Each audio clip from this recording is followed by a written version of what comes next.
تو آج ہم ایک ایسی کہانی میں گہرائی تک اتریں گے جو بظاہر بہت سادہ لگتی ہے، لیکن اس کی تہہ میں کردار کی طاقت اور زندگی بدل دینے والے فیصلوں کا ایک سمندر چھپا ہے۔ یہ کہانی حضرت شیخ عبد القادر جیلانی رحمۃ اللہ کے جوانی کے ایک مشہور واقعے کی ہے، جب ایک وعدے نے صرف ان کی ہی نہیں بلکہ بہت سے دوسروں کی بھی تقدیر بدل دی۔ بالکل، اور ہمارا مقصد یہاں صرف کہانی سنانا نہیں ہے۔ ہم اس واقعے کو ایک طرح سے ایک کیس سٹڈی کے طور پر دیکھیں گے۔ یہ سمجھنے کی کوشش کریں گے کہ سچائی، جسے آج کل اکثر کمزوری سمجھا جاتا ہے، نفسیاتی طور پر اتنی طاقتور کیسے ہو سکتی ہے کہ وہ آپ کہہ لیں کہ ہارڈنڈ مجرموں کے ذہن کو بھی توڑ کر رکھ دے۔ صحیح، اور ہمارے پاس جو ماخذ ہیں وہ ان کی زندگی پر لکھی گئی تاریخی کتابیں اور روایات ہیں۔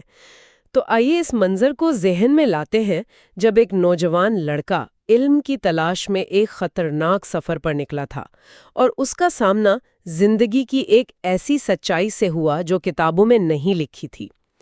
اچھا، تو سب سے پہلے تھوڑا پس منظر سمجھ لیتے ہیں۔ ہم بات کر رہے ہیں 470 ہجری کی، یعنی تقریباً 1077 عیسوی کی۔ 11ویں صدی کا آخر؟ جی، یہ وہ دور تھا جب اسلامی دنیا میں علمی طور پر تو بڑی ہلچل تھی، لیکن سیاسی انتشار بھی تھا۔ حضرت شیخ عبد القادر جیلانی ایران کے علاقے جیلان میں پیدا ہوئے۔ جب ان کی عمر کوئی 18 سال ہوئی تو ان کی والدہ نے ایک بہت بڑا اور میرے خیال میں بہت مشکل فیصلہ کیا۔ انہوں نے اپنے بیٹے کو اعلیٰ دینی تعلیم کے لیے بغداد بھیجنے کا ارادہ کیا۔ اور بغداد اس زمانے کا آپ کہہ لیں کہ علمی دارالخلافہ تھا۔ بالکل بالکل، آج کے دور میں جیسے ہارورڈ یا کیمبرج جانے کا خواب ہوتا ہے۔ ہاں، یہاں ایک لمحے کے لیے رکنا ضروری ہے۔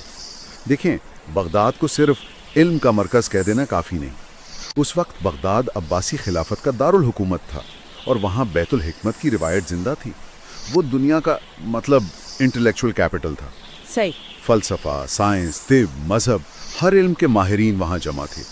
تو ایک نوجوان طالب علم کا وہاں جانا صرف ایک سفر نہیں تھا، یہ ایک ایسی دنیا میں قدم رکھنا تھا جہاں علم کی قدر سب سے زیادہ تھی، اور یہ سفر مہینوں پر محیط، پرخطر اور مہنگا بھی تھا۔ صحیح، اور اسی سفر کے اخراجات کے لیے روانگی کے وقت ان کی والدہ نے 40 دینار ان کی قمیص کے استر میں یعنی اندر کی طرف سی دیے۔ لیکن میرا خیال ہے کہ پیسوں سے زیادہ قیمتی چیز وہ نصیحت تھی جو انہوں نے کی۔ انہوں نے کہا، بیٹا کچھ بھی ہو جائے ہمیشہ سچ بولنا۔ اور نوجوان عبد القادر نے اپنی ماں سے اس کا پختہ وعدہ کر لیا۔ یہ جو 40 دینار کی رقم ہے نا، اس کی اہمیت کو بھی سمجھنا چاہیے۔ آج ہمیں یہ شاید معمولی لگے، لیکن اس دور میں ایک سونے کا دینار اس کی بہت قوت خرید تھی۔ یہ 40 دینار ایک طالب علم کے لیے کئی مہینوں، شاید سال بھر کے اخراجات کے لیے کافی تھے۔ اوہ، اچھا۔ تو یہ ان کی کل جمع پونجی تھی، آپ کہہ لیں کہ ان کا انٹائر اسٹوڈنٹ بجٹ تھا۔ اس رقم کا چھن جانا سفر کے خاتمے اور خواب کے ٹوٹنے کے برابر تھا۔ یعنی داؤ پر بہت کچھ لگا ہوا تھا۔ خیر، تو وہ ایک قافلے کے ساتھ بغداد کے لیے روانہ ہوئے۔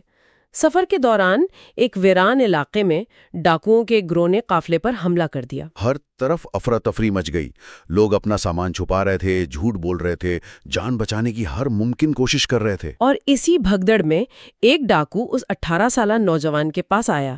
اسے دیکھ کر شاید سوچا ہوگا کہ اس غریب سے طالب علم کے پاس کیا ہی ہوگا۔ اس نے یوں ہی پوچھ لیا، لڑکے تمہارے پاس کیا ہے؟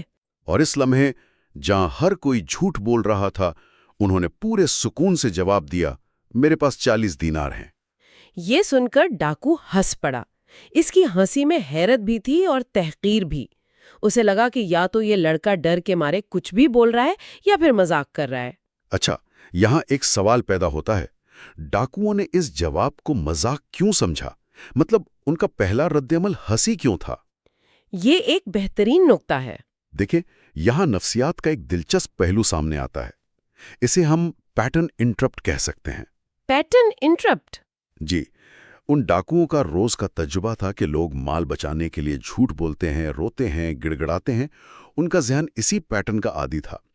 جب انہیں ایک بالکل غیر متوقع، ان کے ورلڈ ویو کے خلاف جواب ملا تو ان کا دماغ اسے فوری طور پر پروسیس نہیں کر پایا۔ اچھا، ہنسی یہاں ایک دفاعی رد عمل ہے، ایک ڈیفنس میکنزم۔ یہ کہنے کا ایک طریقہ ہے کہ یہ اتنا عجیب ہے کہ یہ سچ نہیں ہو سکتا، لہٰذا یہ ایک مذاق ہی ہوگا۔ وہ اس سچائی کو اپنی حقیقت میں فٹ نہیں کر پا رہے تھے۔ واہ، یہ تو بہت دلچسپ زاویہ ہے، یعنی سچائی اتنی غیر معمولی تھی کہ وہ جھوٹ لگی۔ خیر، تو آگے کیا ہوا؟ ان ڈاکوؤں نے انہیں چھوڑ دیا؟ نہیں، اور یہی کہانی کا سب سے عجیب موڑ ہے۔ ایک ڈاکو نے شاید مذاق میں یا شاید اس لڑکے کے پر اعتماد انداز سے متاثر ہو کر کہا کہ چلو اسے سردار کے پاس لے چلتے ہیں، دیکھتے ہیں وہ اس سرپھرے کے بارے میں کیا کہتا ہے۔ یہ فیصلہ ہی غیر منطقی لگتا ہے۔ وہ اپنا وقت ایک ایسے لڑکے پر کیوں ضائع کریں گے جس سے کچھ ملنے کی امید ہی نہیں؟ شاید اس لڑکے کی آنکھوں میں خوف کی بجائے جو اطمینان تھا وہ ان کے لیے ایک معمہ بن گیا تھا جسے وہ حل کرنا چاہتے تھے۔ تو انہیں ڈاکوؤں کے سردار کے سامنے پیش کیا گیا۔ سردار نے انہیں غور سے دیکھا اور وہی سوال دہرایا، تمہارے پاس کیا ہے؟ انہوں نے پھر وہی جواب دیا، 40 دینار جو میری قمیض میں سلے ہوئے ہیں۔ اب سردار کی ہنسی غائب ہو گئی، اس کے چہرے پر ایک سنجیدگی آ گئی۔ اس نے حکم دیا کہ اس کی قمیض پھاڑ کر تلاشی لو۔ تلاشی لی گئی، قمیض کا استر چاک کیا گیا اور واقعی وہاں سے 40 سونے کے دینار نکل آئے۔ جس لمحے وہ دینار سردار کے ہاتھ میں آئے ہوں گے، اس کے چہرے پر جو تاثرات ابھرے ہوں گے وہ دیکھنے لائق ہوں گے۔ بالکل۔ اب یہاں نفسیات کا ایک اور گہرا اصول کام کر رہا ہے، جسے کوگنیٹو ڈسوننس کہتے ہیں۔ یعنی ذہن کا تضاد؟ ہاں، دو متضاد خیالات کا ذہن میں ٹکراؤ۔ دیکھیں، اس سردار کا پوری زندگی کا عقیدہ، اس کا بزنس ماڈل اس بات پر کھڑا تھا کہ انسان فائدے کے لیے جھوٹ بولتا ہے، اور جان کے خطرے میں تو لازمن بولتا ہے۔ لازمن بولتا ہے۔ یہ اس کا بنیادی سچ تھا۔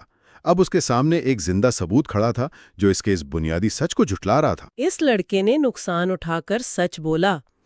یہ دو باتیں، لوگ ہمیشہ جھوٹ بولتے ہیں اور اس لڑکے نے سچ بولا، ایک ساتھ اس کے ذہن میں نہیں سما سکتی تھیں۔ اس شدید ذہنی کشمکش کو ختم کرنے کا ایک ہی راستہ تھا، یا تو وہ اس لڑکے کو پاگل قرار دے یا پھر اپنی پوری زندگی کے عقیدے کو غلط مان لے۔ اور اس نے دوسرا راستہ چنا۔ اس نے شدید حیرت سے پوچھا، تمہیں کیا چیز سچ بولنے پر مجبور کر رہی تھی؟ تم جانتے تھے کہ ہم تمہارا سب کچھ چھین لیں گے، تم آسانی سے جھوٹ بول کر یہ رقم بچا سکتے تھے۔ اور یہاں وہ جواب آیا جس نے اس ذہنی کشمکش کو ایک دھماکے سے حل کر دیا۔ انہوں نے بہت سکون سے کہا، گھر سے نکلتے وقت میں نے اپنی ماں سے وعدہ کیا تھا کہ میں کبھی جھوٹ نہیں بولوں گا۔ میں اپنے سفر کی شروعات ہی میں اپنی ماں سے کیا گیا وعدہ کیسے توڑ سکتا ہوں؟ یہ جواب بہت اہم ہے، بہت ہی اہم۔ انہوں نے سچائی کو کسی فلسفے یا آسمانی حکم کے طور پر پیش نہیں کیا، انہوں نے اسے ایک بہت ہی انسانی، بہت ہی ذاتی تعلق سے جوڑ دیا۔ ایک بیٹے کا اپنی ماں سے کیا گیا وعدہ، بالکل، یہ ایک ایسی بات تھی جسے شاید وہ پتھر دل ڈاکو بھی سمجھ سکتا تھا۔ اس نے سچائی کے تصور کو ایک ٹھوس جذباتی شکل دے دی۔ اس نے سردار کے ذہن میں موجود آخری دیوار بھی گرا دی۔ کہتے ہیں کہ یہ سننا تھا کہ سردار کی آنکھوں سے آنسو بہنے لگے۔ وہ روتے ہوئے چیخا، افسوس، تم اپنی ماں سے کیے وعدے کو توڑنے سے اتنا ڈرتے ہو، اور میں سالوں سے اپنے رب سے کیے ہوئے وعدوں کو توڑ رہا ہوں۔ یہ ایک لمحہ تھا، ایک point of breakdown and breakthrough. اس کا پرانا ورلڈ ویو ٹوٹ کر بکھر گیا تھا اور ایک نئی حقیقت نے جنم لے لیا تھا۔ اور یہ صرف باتوں تک محدود نہیں رہا، اس نے اسی وقت اللہ سے توبہ کی، ڈاکہ زنی چھوڑنے کا اعلان کیا اور قافلے سے لٹایا ہوا سارا سامان واپس کرنے کا حکم دیا۔ اور جب اس کے ساتھیوں نے اپنے سردار کو اس طرح ٹوٹتے اور بدلتے دیکھا تو ان پر بھی گہرا اثر ہوا۔ ان میں سے بیشتر نے بھی اسی وقت توبہ کر لی۔ یہ اس واقعہ کا سب سے طاقتور پہلو ہے۔ جی، ایک شخص کا اپنے اصول پر قائم رہنا صرف اس کی ذاتی نجات کا باعث نہیں بنا، اس ایک عمل نے، اس ایک پیٹرن انٹرپٹ نے ایک پورے سسٹم کو، جرائم پیشہ افراد کے گروہ کو بدل کر رکھ دیا۔ یہ دکھاتا ہے کہ کردار کی مضبوطی کوئی جامد چیز نہیں ہے، یہ ایک فعال قوت ہے، این ایکٹیو فورس، جو اپنے ارد گرد کے ماحول کو بدلنے کی صلاحیت رکھتی ہے۔ اور شاید یہی وہ بنیاد تھی جس پر ان کی شخصیت کی عمارت کھڑی ہوئی، یہی وعدے کی پاسداری اور سچائی پر ثابت قدمی تھی، جس کی وجہ سے انہیں آگے چل کر روحانی دنیا میں وہ مقام ملا کہ لوگ انہیں غوث اعظم کے لقب سے یاد کرنے لگے، جس کا مطلب ہے سب سے بڑا مددگار۔ یہ لقب بھی اسی بات کی طرف اشارہ کرتا ہے کہ ان کی روحانی طاقت، جس کی بنیاد ایسے ہی سچے لمحات پر رکھی گئی تھی، بعد میں لاتعداد لوگوں کے لیے مدد کا ذریعہ بنی۔ بالکل. تو اگر ہم اس پورے واقعے کا نچوڑ نکالیں تو یہ صرف سچ بولنے کی کہانی نہیں ہے. یہ اس بات کی کہانی ہے کہ اصولوں پر قائم رہنا بظاہر وقتی طور پر بے وقوفی یا نقصان دہ لگ سکتا ہے، جیسے یہاں 40 دینار کا نقصان صاف نظر آ رہا تھا. بالکل صاف. لیکن اس کے اثرات کہیں زیادہ گہرے اور دیرپا ہوتے ہیں. ایک شخص کی ذاتی سچائی نے ایک زنجیری رد عمل، ایک چین ری ایکشن شروع کیا جس نے کئی لوگوں کی زندگیاں بدل دی. تو آخر میں اپنے سامعین کے لیے ایک سوچ چھوڑے جاتے ہیں. ہم سب ایک ایسی دنیا میں رہتے ہیں جہاں چھوٹے چھوٹے سمجھوتے، پریکٹیکل بننے کے نام پر بولے گئے سفید جھوٹ اور اصولوں کو تھوڑا سا موڑ دینا بہت عام ہے. اسے اسمارٹ ہونا سمجھا جاتا ہے.